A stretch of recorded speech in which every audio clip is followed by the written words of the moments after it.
প্রধান উপদেষ্টা হিসেবে ডক্টর মোহাম্মদ ইউনূসকেই চায় বিএনপি, জামায়াত ও এনসিপি এবং তার অধীনেই একটি সুষ্ঠু নির্বাচন হবে বলে আশাবাদী দলগুলো। শনিবার সন্ধ্যা থেকে রাত পর্যন্ত বিএনপি, জামায়াত ও নাগরিক পার্টির নেতাদের সাথে বৈঠক করেন প্রধান উপদেষ্টা, যার মূল এজেন্ডা ছিল বর্তমান অসহিষ্ণু রাজনৈতিক পরিস্থিতি। আলাদা বৈঠকে দলগুলো এক ইস্যুতে একমত, পদত্যাগ করবেন না ডক্টর ইউনূস। তবে দ্রুত নির্বাচনের রোডম্যাপ চেয়েছে সব দলই। পাশাপাশি আসিফ মাহফুজ সহ ৩ উপদেষ্টার পদত্যাগ দাবি করেছে বিএনপি। দেশ চালানোর মতো সহায়তা সব পক্ষের থেকে পাচ্ছে না অন্তর্বর্তী সরকার। হতাশ প্রধান উপদেষ্টা পদত্যাগ করবেন কিনা এই ইস্যু এখন টক অব দ্য কান্ট্রি। এই অবস্থায় রাজনৈতিক দলগুলোর ঐক্য সবচেয়ে বেশি জরুরি। এই বার্তা দিতে বড় দলগুলোকে ডাকেন প্রধান উপদেষ্টা। সন্ধ্যা 7:30টায় প্রথম বৈঠক হয় বিএনপির সাথে। 4 জন স্থায়ী কমিটির সদস্যের প্রতিনিধি দল ডক্টর ইউনূসকে পদত্যাগ না করার আহ্বান জানান। নির্বাচন নিয়ে দ্রুত রোডম্যাপ ও উপদেষ্টা পরিষদ পুনর্গঠনের দাবি জানায় দলটি। পরে আলোচনার বিষয়বস্তু ও দলের দাবিগুলো গণমাধ্যমে তুলে ধরেন বিএনপি নেতারা। বিএনপি কখনই প্রধান উপদেষ্টার পদত্যাগ চায়নি, বরঞ্চ প্রথম দিন থেকেই এই সরকারকে সর্বাত্মক সহযোগিতা করে আসছে। নিরাপত্তা উপদেষ্টা এবং আর 2 জন ছাত্র উপদেষ্টা যাদের কারণে এই সরকারের নিরপেক্ষতা ক্ষুণ্ণ হচ্ছে, তাদেরকে বাদ দেওয়ার জন্য আমরা আজকেও লিখিত বক্তব্য আমরা দিয়েছি, মুখেও বলেছি।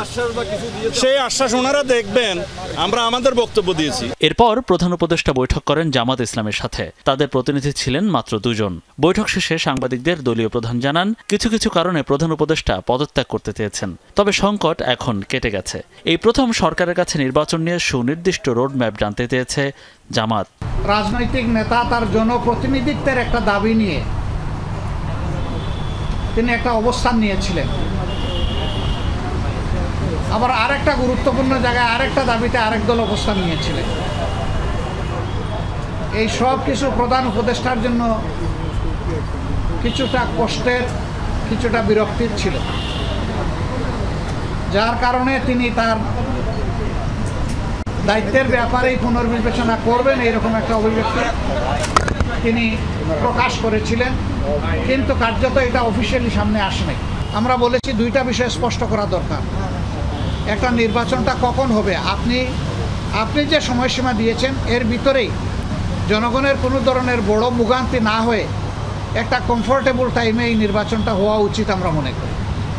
দিনের শেষ বৈঠক হয় জাতীয় নাগরিক পার্টি এনসিপির সাথে। সেখানেও ঘুরে ফিরে আসে দেশ পরিচালনায় সরকারের অস্বস্তির প্রসঙ্গ।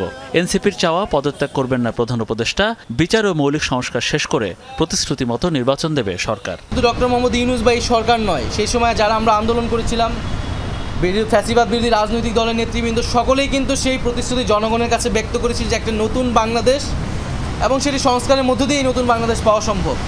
সেই নতুন বাংলাদেশের প্রতিশ্রুতি থেকে কোনো পক্ষ সরে আসছে বলে ডক্টর মোহাম্মদ ইউনূসের মনে হচ্ছে এবং ওনাকে চাপ প্রয়োগ করে বিভিন্ন দাবি আদায়ের চেষ্টা চলছে। এর ফলে আসলে এইভাবে ওনার পক্ষে কাজ করা সম্ভব নয় এবং সংস্কার বা পরিবর্তন আনা সম্ভব নয়।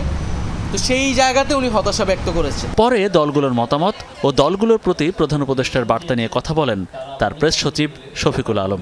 মাননীয় চিফ অ্যাডভাইজারকে অকুণ্ঠ সমর্থন জানিয়েছেন। তারা বলেছেন তার নেতৃত্বে তাদের আস্থা আছে, পদত্যাগের বিষয়টা উনি ভাবছেন। তো সে বিষয়ে তারা বলেছেন যে পুরো বাংলাদেশ সবাই এই চিফ অ্যাডভাইজারের নেতৃত্বে আস্থা আছে। 3টি বড় দলের সাথে বৈঠকের মাধ্যমে প্রধান উপদেষ্টার পদত্যাগের বিষয়টি ইতি টানা হলো বলে মনে করছে রাজনৈতিক দলগুলো। রবিবার অন্য আরও কয়েকটি দলের সাথে বসার কথা প্রধান উপদেষ্টার। মনিরুল ইসলাম, যমুনা নিউজ, ঢাকা।